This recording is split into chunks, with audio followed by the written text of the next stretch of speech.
Hey Ding Dongs, I'm Jamie. I'm Richard. And this is Explain It to Jamie, the political comedy podcast in which I, Jamie, a politically curious and innocent young man, have the complicated political happenings of the world explained to him by his very politically savvy friend, Richard Lamb. I'm so politically savvy, you guys. I'm so politically savvy that I knew about Bernie Sanders before he was born. Whoa! That's right. I'm a time cop. You're all under arrest from the future. I'm so politically savvy, I still don't know who Bernie Sanders is. Why? I meant to say unsavvy. Oh, God. How fucking early is it? How's it going, Rick? It's going good, man. It's going good. In the last week here in New York City, so just trying to enjoy my time in the concrete bunghole where dreams are made up, as Tina Fey says. Yeah. Did she say that? As Tina Fey says, Jay-Z says on 30 Rock. Yeah. No, it's been nice. It's cooled off here. It's like a balmy 68 degrees, as they say in America speak.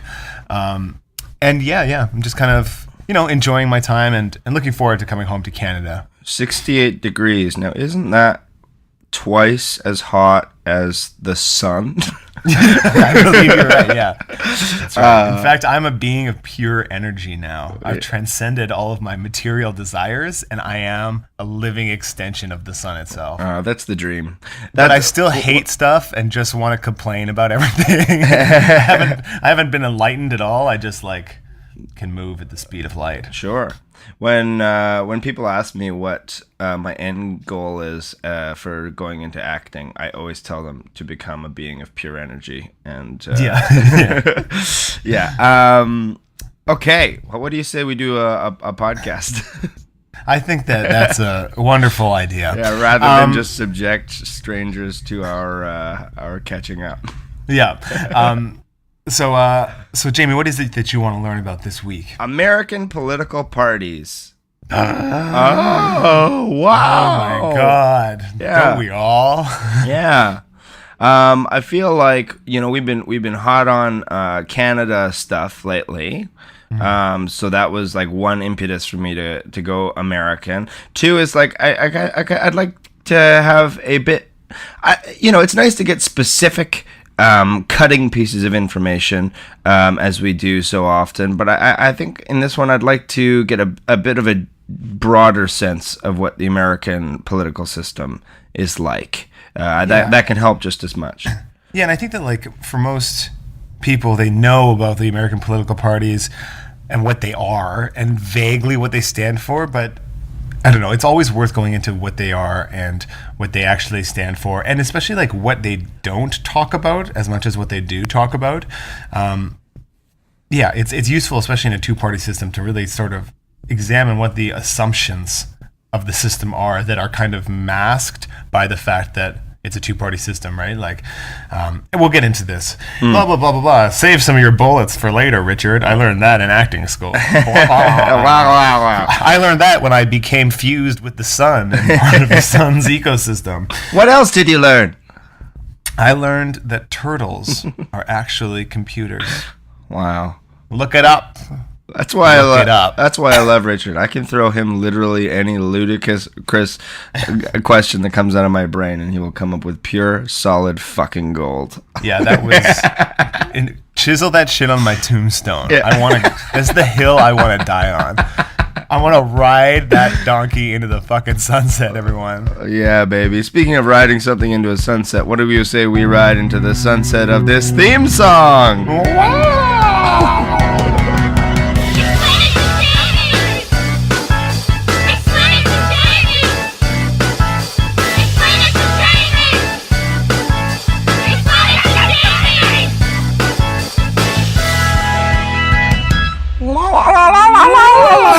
That's actually the sound a turtle makes when it's processing a difficult algorithm. You know what's crazy and I'm really proud of is that I was also going to do that exact same joke, and that also makes me deeply ashamed of both of us. What do you mean? What do you mean, Jamie? We're amazing. Oh, nothing. Okay, so Jamie, what do you know about America's political parties? One is made of donkeys and the other one is made of elephants.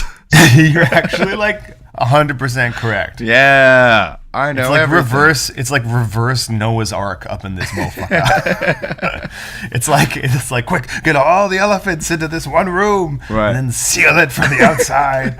Yeah, it's like locking 1,000 chimpanzees with 1,000 typewriters in a room, and they'll write Shakespeare. If you lock 1,000 donkeys and 1,000 elephants in a room with a pen and paper, they'll write the Constitution of the United States. They will create an extremely bad way to do health insurance. Yeah. Yeah. Okay. So why don't what say we start there? What's with Let's do it. all the elephants and the donkeys, Rick?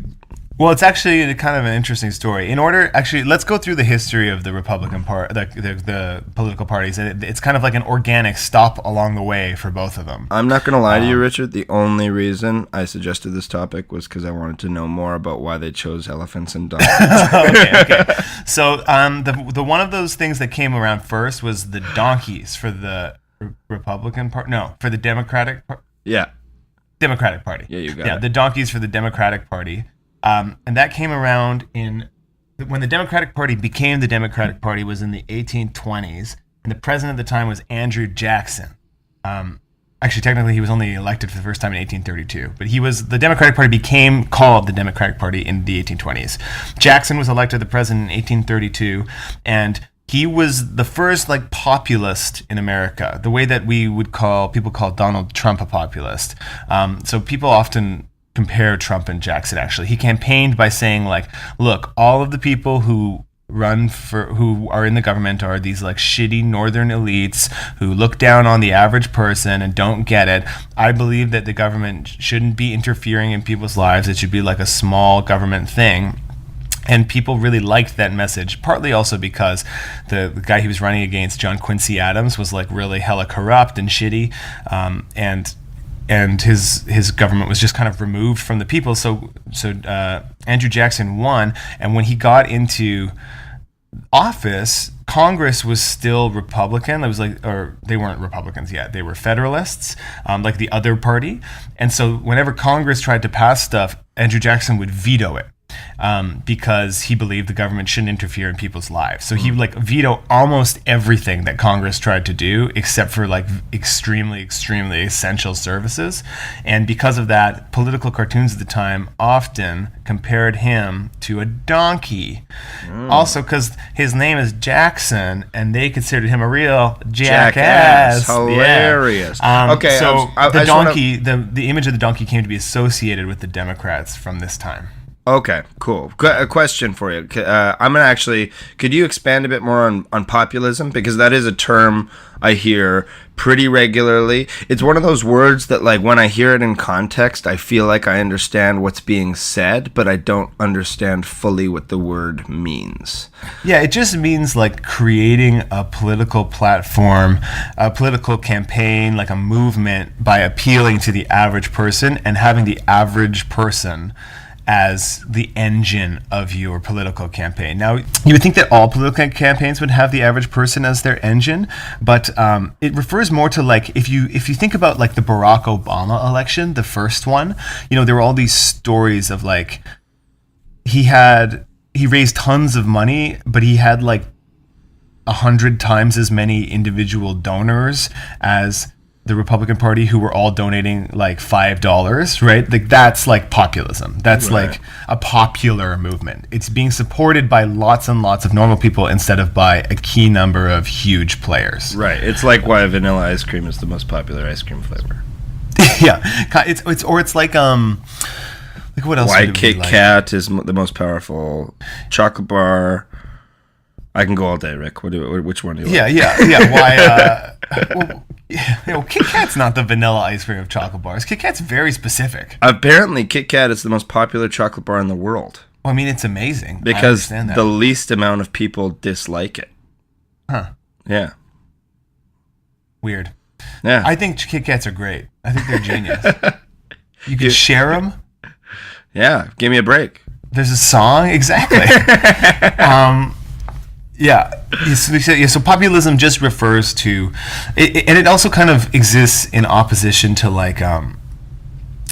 like an elite, right? So it's like appealing to the people instead of to the elites. Does that make sense? Yeah, that makes sense. So that's interesting, though, that because Andrew Jackson was like kind of a shitty dude, wasn't he? Yeah, he was kind of a shitty dude. And populism, Hitler was a populist. Like, populism is not always it's not necessarily good or bad. It just kind of is a method of gaining political power. Right. No, I meant more along the lines of like the Democrats choosing a hilarious cartoon to represent their party that is in itself a metaphor for a hilariously shitty dude.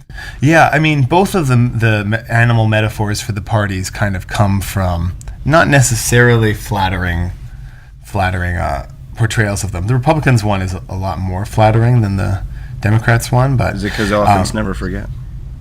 Yeah, actually, it was because in the. Okay, let's do a fast survey timeline of the whole thing. It's just gonna make it make so much more sense. Hit me. So political parties aren't technically part of the like constitution or the structure of the government. They're not like written into existence by the structure of the government, but they form kind of organically whenever people disagree. And in basically all democracies, parties have formed, even though I don't think any of those democracies have parties as part of their constitution. Right? So you don't have to have parties, but you always end up having them anyway. And generally, whenever people disagree about something, they form into factions, right? So they like take sides, and then they try to get political power to do the stuff they want to do. So the first big disagreement in America was about like federalism and about how much control the federal government should have over the states, right? The famous similar to Canada. Yeah, that's right. And the first party was called the Federalist Party, and it was led by Alexander Hamilton and supported by George Washington and John Adams and kind of several of the founding fathers. And then the second party formed, who were the people who didn't want federalism, and they were called the Anti-Federalists, and they were led by Thomas Jefferson. And there was a pretty clear north-south divide between the Federalists and the Anti-Federalists, right?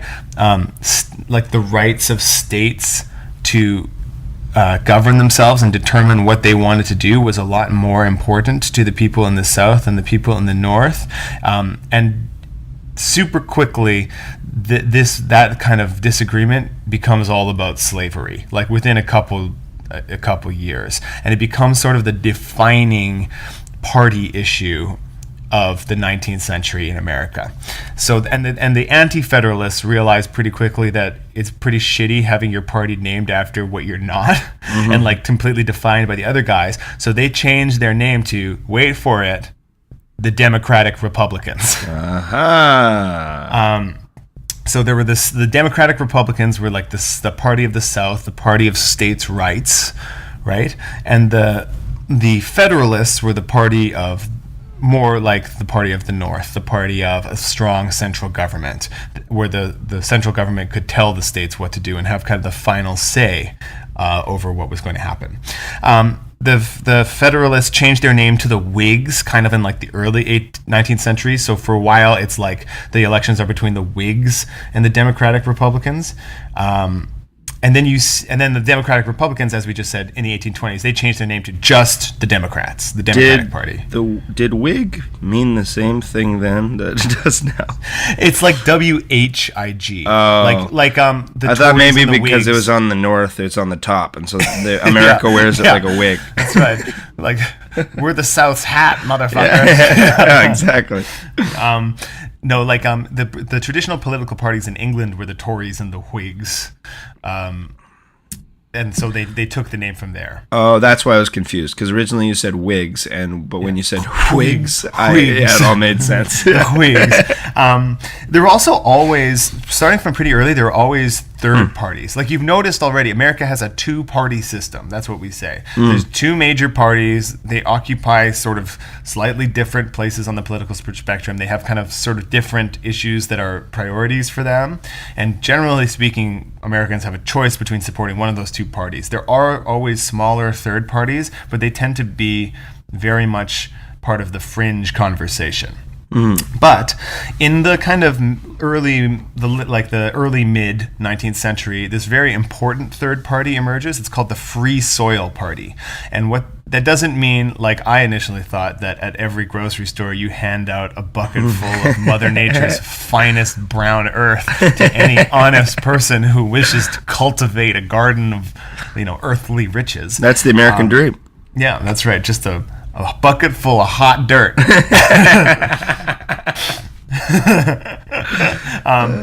No, what that meant was slavery. Right.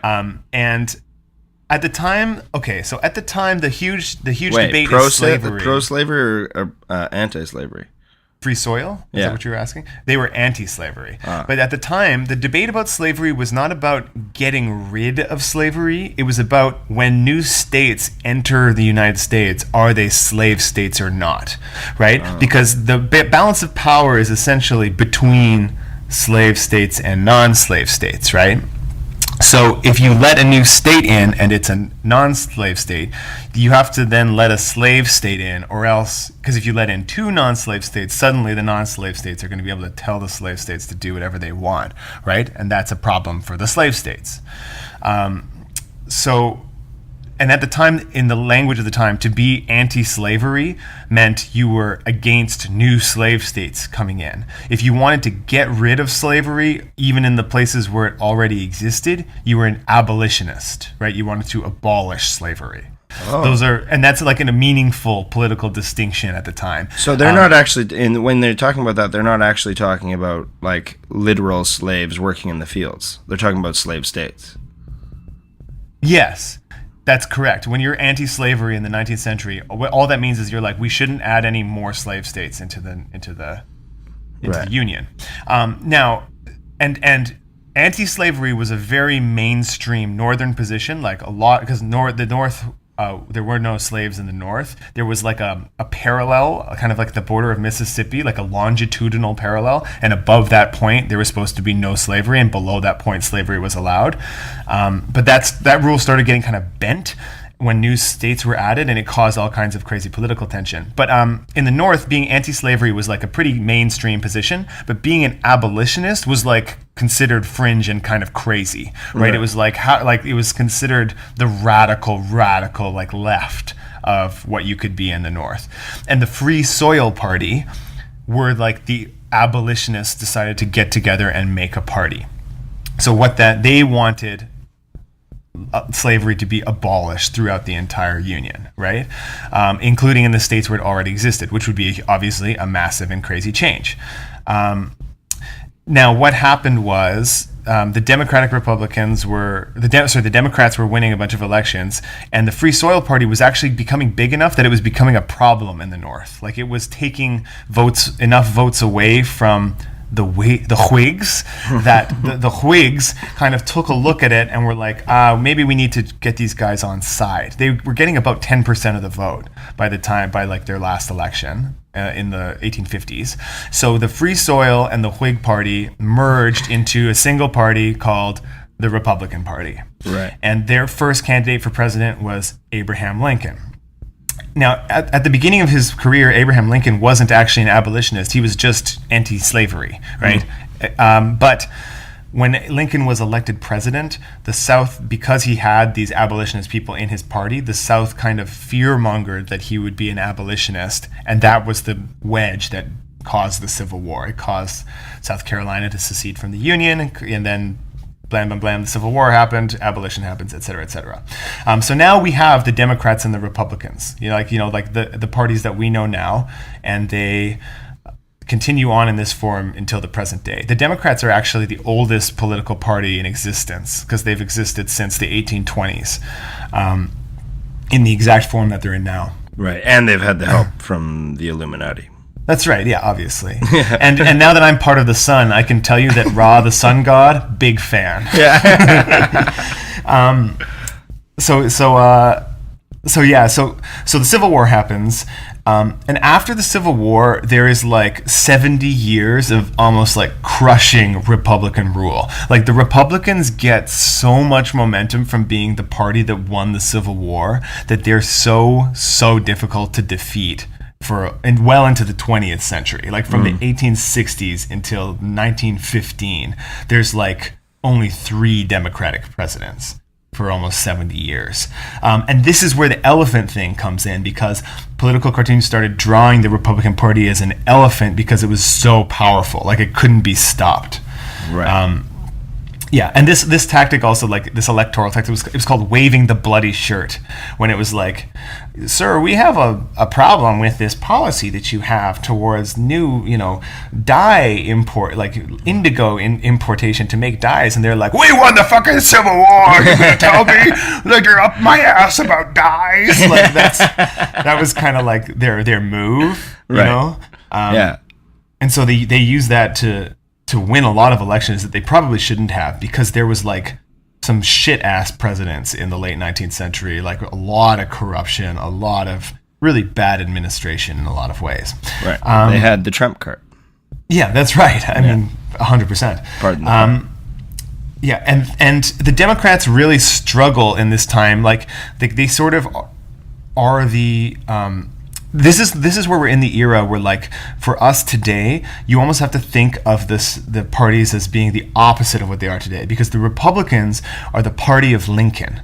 So they're like the party of abolition, the party of the Emancipation Proclamation. They're considered like the civil rights party. Like, basically every African American person who was a former slave or the descendants of former slaves in America votes Republican in every single election without question for almost 100 years, maybe 80 years, right? For a long time. Right, because you can't vote against them. No. And in fact, when it finally, into the 20th century, when people began to vote for the Democrats, because the Democrats started to be the civil rights party, there were old black people who would turn the picture of Lincoln in their house around to face the wall so they couldn't see them voting for the Democrats. Wow. Like, that was how much loyalty they kind of felt towards him. Right. But because remember that, so in this time, the Democrats are the party of the South in the 1860s and the 19th century. So there's the ones who are kind of like the political party representing like segregation and stuff like that. They're trying to fight for the rights of like the old Southern status quo, even though there's emancipation. And the Republicans, there's obviously a lot of nuance here, but like most of them want some form of punishment on the South. The hardest ones want like all the slaveholding property to be divided among the slaves and, for true justice. The more moderate ones just want the slaves to go free and for everyone to stop worrying about it, which sounds pretty familiar these days. But that was the debate back then too. Right. And this continues on until about the 1920s. And like the parties kind of occupy these positions, right? The party of the South versus the party of Lincoln. And this goes on until the Great Depression.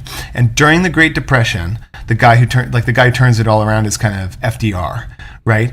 And when he articulates like the New Deal, it's this new age for the Democratic Party, and it's kind of the Democratic Party's golden age. And FDR redefines the Democratic Party as being about creating this like strong central state that has all of these social programs designed to benefit the people in the society who are suffering, right? To create a strong state that will a welfare state that will catch you when you fall, that will keep people from falling below a minimum level of poverty and suffering, and be there and act in the interests of its people. Like, he wasn't afraid of using the government to act in the interests of the American people, and that was a huge part of why he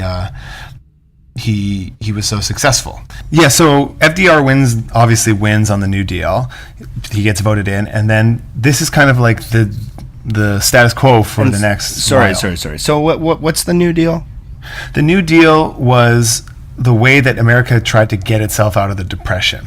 And it created tons of new social programs designed to help Americans live their lives. Stuff like Social Security, like a fixed income for old age or sick or disabled Americans, comes about in the New Deal. It also involved a ton of like infrastructure projects and improvements. But the philosophy of it was that like the government will take a role in your everyday life if you're in trouble. Like, the government's here to help you when you're in trouble, not just be the thing that has the cops in the roads, right? Right. It's funny. I'm being transported back to when I was in grade 10, and like my teacher was like looking me in the eye and was like, New Deal, Jamie, you understand? And I was like, got it.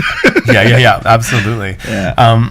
No, it's it's important because a lot of people still think of the modern Democratic Party like this. It's the party of, justice, economic justice, the party of the workers. Like, this is when the Democratic coalition involves a lot of labor unions, and so there was a lot of like labor rights happening. It was very worker focused. The average person's life got a lot better in this part of the American history when the Democrats were the party of the New Deal.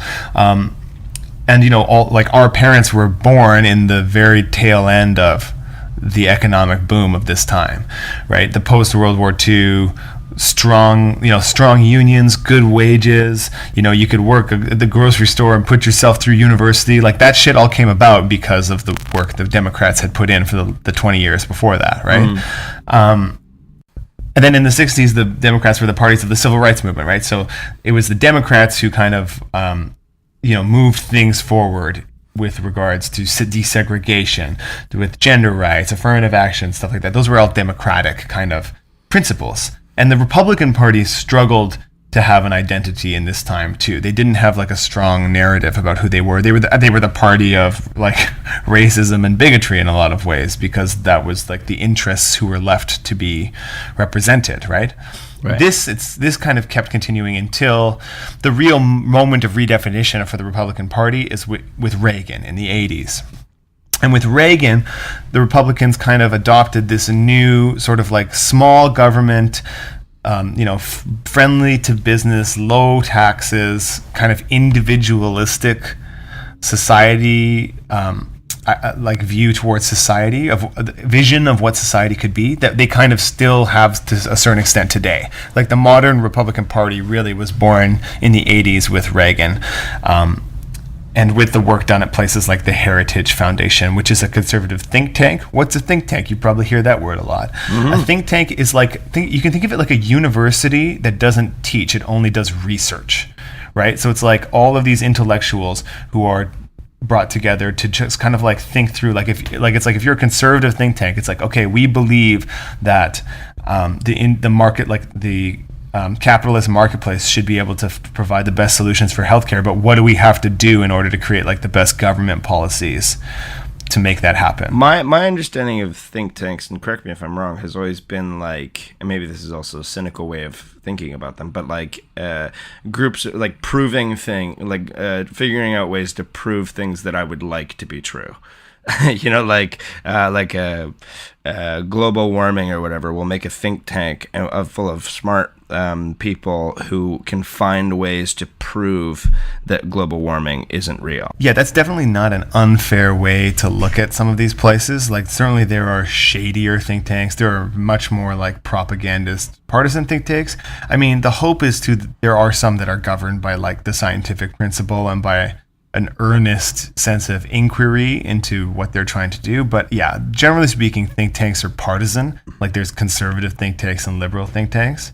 And that's a big part of the kind of like think tank dynamic. Yeah. And so their work really led to like the intellectual foundations of the stuff that we're seeing now, stuff like, the American Health Care Act and things like that we've talked about many times. Mm-hmm. That's the kind of that Republican Party is born in the 80s.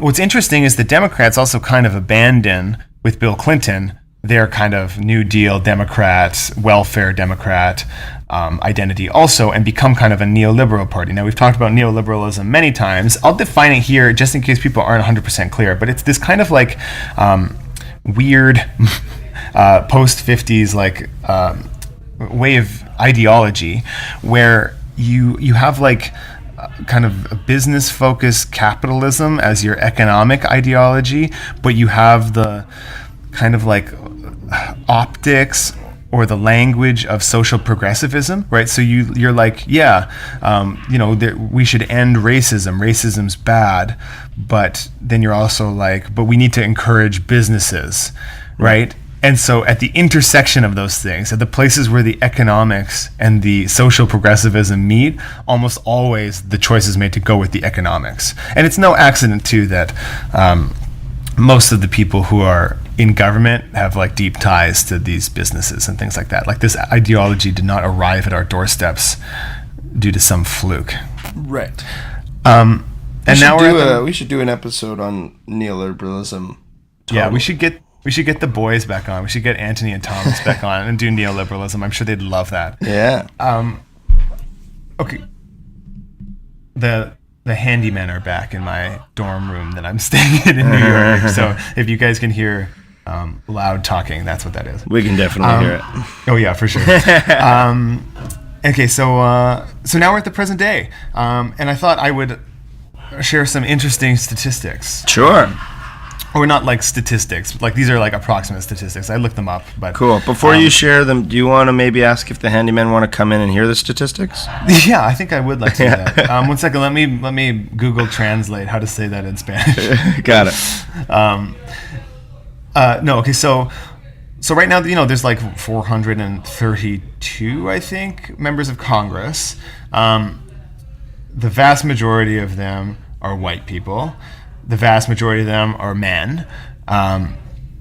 Currently, the Democrats have like the best records on what we would call like representation, quote unquote.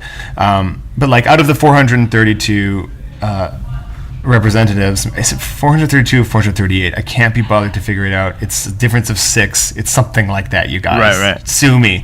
Or don't sue me. Tweet at me and tell me what it is. There's about 120 female representatives, right, compared to 320 men. Yeah. And there's 40 or 50, I think, African American senators and congressmen and women. And and that overlaps with female, right? Yeah, right. Yeah. That's right. And then there's like 20 or 25 Hispanic and 20 Asians and 2 indigenous Americans. The Republican Party's numbers are generally much worse for representation. Like most of those people are all in the Democratic Party, or like it's like, for each underrepresented group, there's 2/3 of those representatives will be in the Democrats versus the Republicans. Mm-hmm. And also the Republicans have no Asians. Like I was like, what the hell? Mm-hmm. So that's another thing. Almost all members of Congress and the Senate come from either a political background, like their job before they were a senator or a congressman was like they were in politics, they were on somebody's staff, they were part of the government, right? Like, or they're businessmen, or they're lawyers. Like those 3 groups make up almost, I think, 300 of the senators and congressmen. So like almost everybody who's in the government comes from either business, law, or politics itself. After that, there's like some doctors. There's like 25 or so doctors. There's like 25 people who are like farmers or farm owners. There's like 2 artists. There's like one person whose prior profession was like comedian, screenwriter, and another person whose prior profession was artist. And I didn't see anybody from like a trade. I didn't see anybody who was like a welder or an electrician or anything. There's some people from tech, like a couple people. But that's a criticism I've heard of politicians lately that I've thought is really interesting, is that most politicians are lawyers. Yeah, absolutely. In debate, is the art of arguing a point that you don't necessarily agree with. Yeah. And so the idea that all of our politicians are lawyers is actually a dangerous one, because you have a bunch of people who are trained to argue points that they don't necessarily believe, versus having teachers and artists and engineers and accountants and so on and so forth. Well, and it just goes to show, if we accept, which I think almost everyone would, that we all hold implicit biases that aren't really under our control, and we can work to overcome them, but we do still hold them based on who we are and how we've been trained and what we think, that there's a lot of the same implicit biases in the government right now in America, right? Like a lot of them, the vast majority of them, all come from the same backgrounds, the same race, and the same gender. Like most of them are white men who are from politics, business, and law, right? And so any interest that exists outside of that small, narrow subset of the population that's going to be doing work to even make that interest fully understood. That's just like a systemic thing in American politics because of who's in the government. And that goes across both parties, right? Both parties are made up of those people. Right. I mentioned earlier too, we should talk probably about like a huge dynamic is that there's a two-party system. There's only really two significant parties, which means that whatever those two parties decide to disagree on kind of becomes what mainstream politics is, right? So if it's one thing for the Democrats to be like, we should let trans people in the military. That's the big thing today. On this day we're recording, Donald Trump just tweeted that he doesn't want to let trans people serve in the military anymore. So if the Republicans are like, yeah, we don't want that, and the Democrats are like, that's horrible, we do want that, then suddenly American politics is about where you stand on trans people in the military, and there's no really compelling other alternative to that, right? And that's weird. And that also kind of masks the super loud debate about, and I'm not trying to diminish the importance of the rights of trans people here. I'm just using this as an example of what's happening today. I think that trans people should be allowed to serve in the military. I also think you shouldn't serve in the military, but like you shouldn't be discriminated against just because you're trans. And if the government's going to pay for soldiers' college, then the government should also be fine to pay for soldiers getting gender reassignment surgery, especially if it makes them better soldiers. Whatever. That's my take. Wow. Okay, but you've just said something like kind of incendiary, which I'm interested in. Is you don't think people should serve in the military? Yeah, I think that the military, especially the American military, as we've currently formulated it, is a tool of a lot more chaos and oppression than it is good a lot of the time.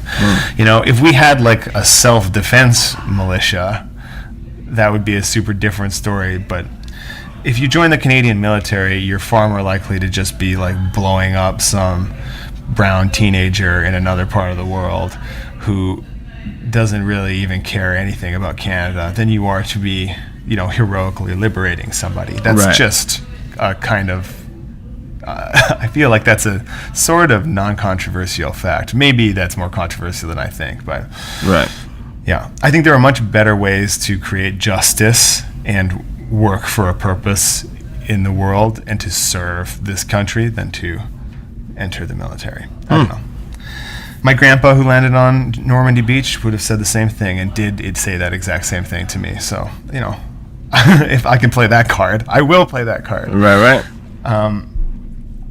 Okay, but moving past that, so sure, so the Democrats and Republicans, they quibble over a lot of like small bullshit. And again, I'm not saying trans rights are small bullshit, but I'm saying that like the Democrats are like their main difference with the Republicans right now is in these social issues, but they are taking completely for granted economic issues, right? Like capitalism. They both agree on that. They both agree on the importance of business. So like that's why Barack Obama gave the banks this like huge bailout, right? He just gave them tons of money to not fail during the financial crisis. And then there was so little oversight over where that money went and stuff like that. And that's almost kind of like a Republican policy, There's not enough meaningful difference between the two parties. And I think that's why a lot of people are feeling very fatigued with the two parties and fatigued with the system, and why so many people just didn't vote in the last election. This kind of the danger of the two-party system is it can get really stagnant, especially because the people who are in both of those parties are really similar to each other. Like this is a thing that is an incontrovertible fact. Right. And so that's kind of where we're at today. I feel like there's a lot of quibbling, right? There's a lot of point scoring, but there's not a lot of meaningful difference because they're so because they're both the Democrats and the Republicans are such parties of business and capitalism. Their fundamental interest is in preserving business and capitalism, but as we've kind of talked about many times, one of our huge problems is that capitalism is kind of failing to solve the serious crises of our time. Right. And so many people now are realizing that we need an alternative to capitalism, or we at least need to create a value system that isn't just capitalism in order to solve global warming, in order to solve the real problems of systemic racism and oppression and colonization. We need to start to value things that aren't just capitalism. Right. Which is why Bernie Sanders was so interesting. Yeah, and he's the most to this day he's the most popular politician in America. Like he has the most support in polls and things like that. And Bernie's interesting because he's an independent, right? Like he's not. Well, you hear this all the time. He's not a real Democrat, but it's because he never compromised on his values. Like even when it was super unpopular, he would still say like we need single payer healthcare. We can't just let corporations kind of run away with our country and stuff like that. But that was not as sexy an idea as it was now, as it is now, 25 years ago. Right. What do you think would happen if he ran again? Like if Trump on this next go around ran again and Bernie ran against him? Yeah, I think Bernie would have beaten Donald Trump in the election if he had run against him. I do think Bernie would have won, because the forces that I think he just would have inspired more people to come out. I think Hillary Clinton was an uninspiring candidate for a lot of very vulnerable parts of the country, and that's why the Electoral College burned her in the way it did. Now, you mentioned before we started recording you have questions about the Electoral College. Yeah. Do you want to do like a mini explainer on the Electoral College? I sure as heck do. Okay, what's the Electoral College? Because it seemed to fuck everything up, Richard. Okay, so basically, the Electoral College is a system of... Remember when we were talking about like Confederation, and like the big dilemma is how do you give every state a certain say in everything, but then you also like let the large populations have a certain say in everything, because if that's too out of balance, then one of the two groups is going to feel fucked over and get pissed off, right? So the Electoral College is like a way to extrapolate that into voting for the president. So basically all it means is that every state is like weighted slightly differently. So there is a first past the post election for who is the president in every state. So once the parties nominate a candidate, like many people run for president in the US, but obviously it's only gone to a Democrat or a Republican for many years. And so once that happens, there's a first past the post election in each state, but then once whoever wins that wins all of the state's electoral college votes. So what that means is the electoral college is like a group of people who are elected across the country to represent their state, and it's those people who actually elect the president. So when you're voting for the president in your state, you're actually voting for who your electoral college delegates are going to vote for. Okay? Oh. So what you're doing as the individual voter is you're telling the people who represent you in the Electoral College to vote for this candidate for president. And the Electoral College are the ones who actually vote in the president. Whoa. So it's like an extra step. Now, the Electoral College people themselves don't have any individual power. In theory, they could, vote against their state, and that's called being a faithless elector. And there was some talk that there might be faithless electors in this election who would choose not to elect Donald Trump and would elect Hillary Clinton instead. It was just a fantasy in the end. It didn't end up happening. It would be pretty serious. That would be something like on the lines of if the Governor General decided to form a government with a different party than the one that got the majority. It would be like a big deal. Technically, they do have that power, but it would be a bad time. Right. And the way that Electoral College votes are tallied, like how many does each state have? Why are states worth different amounts, right? So all it is it's the number of senators in the state. So every state has 2, right? So every state starts with 2 Electoral College votes, and then plus the number of Congress people they have. So Congress people are divided by population. So if your state has more Congress people, you have more Electoral College votes, right? And if your state has fewer, you have fewer Electoral College votes. So it's just the number of senators plus the number of Congress people in a state. That's the number of votes you have, Electoral College votes. And so that's why California and Texas are worth so much. And, Connecticut's not worth Vermont. They're not worth very much. Right. Yeah. Okay. Wow. Interesting. Yeah. Interesting. And why did we pick an elephant for our symbol? It's because we're a Russian psyop, and Vladimir Putin wanted us to tell as many of his scary stories as possible to undermine hardworking American Democrats. Yeah. For those of you that are curious, you have to go back and listen to our first episode. So Yeah, that's where the elephant thing comes That's from. where the elephant thing goes. It's Wow, our least asked question. No one ever asks what the elephant thing's about. yeah, people ask me that sometimes. Really? Every now and then. Yeah. Wow. Okay. I don't have any further questions. Yeah, that's kind of like that's the long and short of it. You know? That's really interesting. I find the fact that like Republicans and Democrats effectively like sort of switched places like 100 years ago. I find that really interesting. Yeah. And also I mean, it seems apparent, but I didn't realize that, of course, because Abraham Lincoln and the Republicans ended the Civil War, they had like a 70-year buffer of guaranteed votes. Yeah, and they had some garbage presidents in that time. There was actually, like, if you look at common rankings of like how good the presidents are from first to last, like 8 of the bottom 10 presidents or something are in the 50 years after the Civil War. Like it was a bad time for U.S. administration, but a great time for the Republicans. Right. Who's the guy that was president for like a day? There was William Henry Harrison. He died in like a month. Oh, okay. I thought there was a guy who quit because he didn't like he got the job, realized how hard it was, and he quit. Are you thinking of Donald Trump just mentally? Maybe. Yeah. If you know the answer, tweet it to us. There is someone, and I think it's in that time period. It's not a day, but it's like it's a crazy short amount of time, and it is because he was like effectively a coward and didn't realize how hard it was going to be. That's so funny. Yeah. Okay, sweet. Well, I hope you've learned a thing or two. Yeah. You rapscallion. I sure have, you sweet devil, you. Yeah. Great. Until next time, I guess next time we record, you'll be out of the sun and back in Toronto. That's right. I'll be back on Earth with you flesh beings. Yeah. Call you on the sun. We plebeians. Meat monkeys. Great. Well, I look forward to that. It'll be good to be back in the same room. I miss you, man. It'll be nice. I miss you too. Do you want to just kiss for the next 5 minutes of this podcast? Yeah, let's do it.